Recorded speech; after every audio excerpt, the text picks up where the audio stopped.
ভবানীপুরে মুখ্যমন্ত্রীর বহিরাগত তত্ত্ব নিয়েও আক্রমণ শানিয়েছেন বিরোধী দলনেতা শুভেন্দু অধিকারী।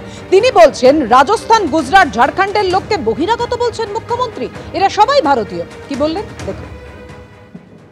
আরে উনি তো রাজস্থানের লোক, পাঞ্জাবের লোক, গুজরাটের লোক, বিহার, ঝাড়খণ্ডের, ইউপির লোককে বলেছেন যে বহিরাগত। আরে এরা সব ভারতীয়, এটা কেউ বলতে পারে কখনো? পরের দিন আবার ঢোক গিলেছে, দেখবেন বুঝেছে যে একটু গোলমাল হয়ে গেছে।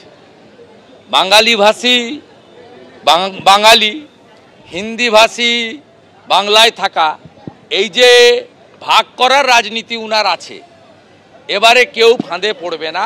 সবাই জানে বাঁটেঙ্গে তো কাটেঙ্গে, মাঠ না মাত সবাই জানে। ভবানীপুরে বহিরাগত নিয়ে গত 15 তারিখ মুখ্যমন্ত্রী কি বলেছিলেন এবং তার ব্যাখ্যা দিয়ে মুখ্যমন্ত্রী তার ঠিক একদিন পরে 17 তারিখ বলেছিলেন, বহিরাগত বলতে আমি একটি নির্দিষ্ট রাজনৈতিক দলকে বুঝিয়েছিলাম। পরপর দুটো বক্তব্য আপনাদের সামনে। ভবানীপুরটা পুরো আউটসাইডারদের দিয়ে ভরিয়ে দেওয়া হচ্ছে, পুরো একটা প্ল্যানিং করে। আমি আউটসাইডার মানে যারা বেঙ্গল থাকেন তাদের আউটসাইডার বলছিলাম, যারা হঠাৎ করে বাইরে থেকে এসে টাকা খরচ করে জায়গা কিনে বাড়ি তৈরি করে কাউকে কিছু টাকা দিয়ে লোকালি বেরিয়ে চলে যাচ্ছে, এবং তারপরে সেই জায়গাগুলো আদৌ যারা ফ্ল্যাট কিনছে তারা না পাচ্ছে, জল না পাচ্ছে, ড্রেনেজ সিস্টেম না পাচ্ছে ঠিক মতো ব্যবস্থা। এবং সেক্ষেত্রে আমরা কেন এটা বুঝবো না? সবকিছু দেখে রাখতে হবে আমাদের, কারণ দায়িত্ব আর দায়বদ্ধতা সবই আমাদের। সেই জন্যই আপনাদের কাছে এটা আমার অনুরোধ থাকবে, আর সবাই ভালো থাকুন, সবার পরিবার ভালো থাকুক। আমি বহিরাগত বলতে এখানে যারা বসে, এখানে যারা বাস করেন তাদের কথা বলিনি। আসলে আমি আমার কাউন্সিলরদের বলছিলাম যে তোমরা কেন বস্তিগুলোকে উঠিয়ে বাংলার বাড়ি করছো না? বস্তিগুলোতে গরিব লোক থাকাটা অপরাধ নয়। আর বহিরাগত বলতে আমি কাদের বলেছি? আমি একটা রাজনৈতিক দলকে বলেছি, যারা বাইরের লোক নিয়ে এসে এখানে আমাদের ভোটারদের নামের পাশে আপনারা দেখেছেন 10টা করে বাইরের লোকের নাম তোলে। তার মানে যাতে এখানকার ভোটারটাও ভোট দিতে না পারে। এখানে যারা থাকে তারা মোর দ্যান বেঙ্গলিজ। ইলেকশনের নাম করে কিছু লোক বহিরাগত চলে আসে, বিভিন্ন হোটেল ভাড়া করে, বিভিন্ন গেস্ট হাউস ভাড়া করে, আর যাদের অনেক টাকা আছে তারা অনেক ফ্ল্যাট কিনে নেয়। কালকে জাতীয় নির্বাচন কমিশনের বৈঠক রয়েছে। কাল বিকেল 4:15 নয়াদিল্লির বিজ্ঞান ভবনে কমিশনের সাংবাদিক বৈঠক, গুরুত্বপূর্ণ সাংবাদিক বৈঠক জাতীয় নির্বাচন কমিশনের। কি জানা যাচ্ছে সেই বৈঠকে কি নিয়ে আলোচনা হতে পারে? কালই কি বাংলায় এসআইআর ঘোষণার সম্ভাবনা? রুমা,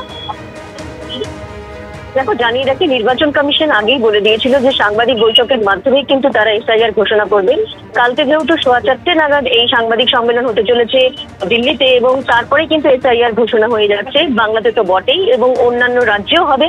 তবে যেহেতু 2026-এর বিধানসভা নির্বাচন যেখানে যেখানে আছে সেখানে প্রায়োরিটি আরো বেশ আগে রাখছে নির্বাচন কমিশন।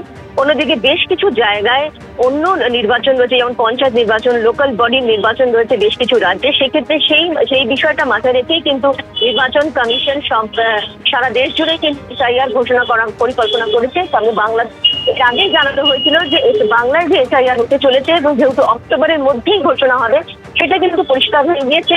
কারণ কালকেই নির্বাচন কমিশন সাংবাদিক সম্মেলন করে এই এসআইআর ঘোষণা করছে, এবং কালকে করার পর অবশ্যই 5 থেকে 7 দিনের সময় দেবে। তারপরে কিন্তু একদম মূল রূপে সেই এসআইআর শুরু হয়ে যাবে, যদিও বিজ্ঞপ্তি আগে প্রকাশ হয়ে যাবে। যেহেতু বেশ কিছু কাজ রয়েছে, যেহেতু একদম এসআইআর ঘোষণার সঙ্গে সঙ্গে কিন্তু এমিউনাইজেশন ফর্ম একদম ফিল করতে হবে। এই এমিউনাইজেশন ফর্ম গুলো কিন্তু বিএলওরা বিভিন্ন বাড়ি বাড়িতে নিয়ে যাবে এবং ভোটারদের কাছে নিয়ে যাবে। সেই এমিউনাইজেশন ফর্ম তারা জমা দেবেন। সেক্ষেত্রে একটা প্রসেস রয়েছে, সেই জন্য কালকেই কিন্তু এসআইআর ঘোষণা হয়ে যাচ্ছে, এবং বহুদিনের যে জল্পনা ছিল কবে এসআইআর ঘোষণা হবে সেটা কিন্তু কালকেই হতে চলেছে, এমনটাই কিন্তু কমিশন সূত্রে খবর। অর্থাৎ নির্বাচন কমিশন সূত্রে খবর, কালই বাংলায় এসআইআর ঘোষণার সম্ভাবনা।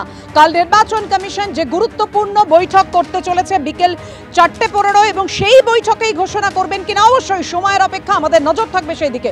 ধন্যবাদ তোমাকে এই মুহূর্তে রুমা।